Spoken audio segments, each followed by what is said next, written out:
Dead and Deader is a 2004 made-for-television zombie movie that I highly enjoy. Dane Cook plays Lieutenant Bobby Quinn, who gets bitten by a scorpion that carries a contagious venom near the beginning of the film while he's on a mission. When he arrives back at the base, he's pronounced dead. Along the way, he's teamed up with Judson, played by the funny guy Tori, and a kick-ass bartender named Holly, played by Susan Ward. After finding out he has superhuman strength and a creepy yet craving for raw meat, Quinn bands together with Holly and Judd to find the origin of the zombies that are popping up.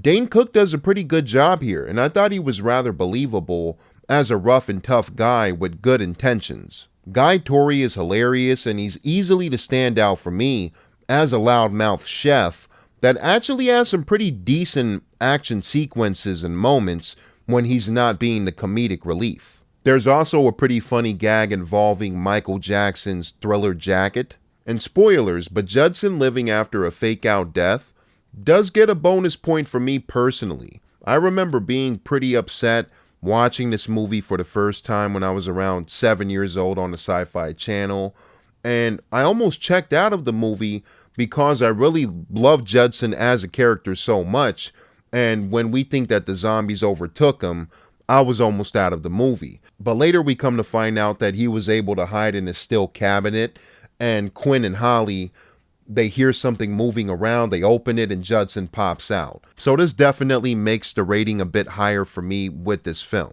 Another character that gives me pretty big laughs is a heavyset woman by the name of Mrs. Wisteria, played by Colleen Camp. And she constantly tries to flirt with Judson, who turns her down at every instance. And these two, their whole rapport probably gave me the biggest laugh out of the whole movie. Are you all part of some sort of rock band, or do you have very bad... Peter Green plays the villain Dr. Scott, and of course he always does a great job at playing a creep. Scott uses the venom from the scorpions to reanimate dead tissue to make a good amount of cash. Spoilers again, but his demise is pretty satisfying when the zombies rip off both of his arms, and later Scott turns into a zombie and Quinn runs him down with his car.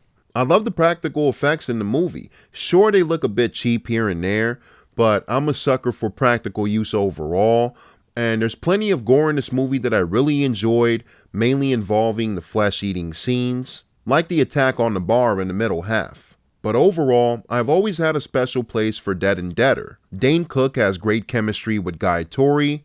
Peter Green always puts in a memorable performance as a bad guy. The zombies in this movie are goofy, but they also have a creepy look to them at the same time, and the laughs are plenty. I'm gonna give Dead and Deader an 8 out of 10. And that's it, y'all. It's your boy Fro. What do you think about this movie? Have you seen it? Have you heard of it? Comment below. Let me know your thoughts. In the meantime, between time, I'm on to the next review. Frotober continues on.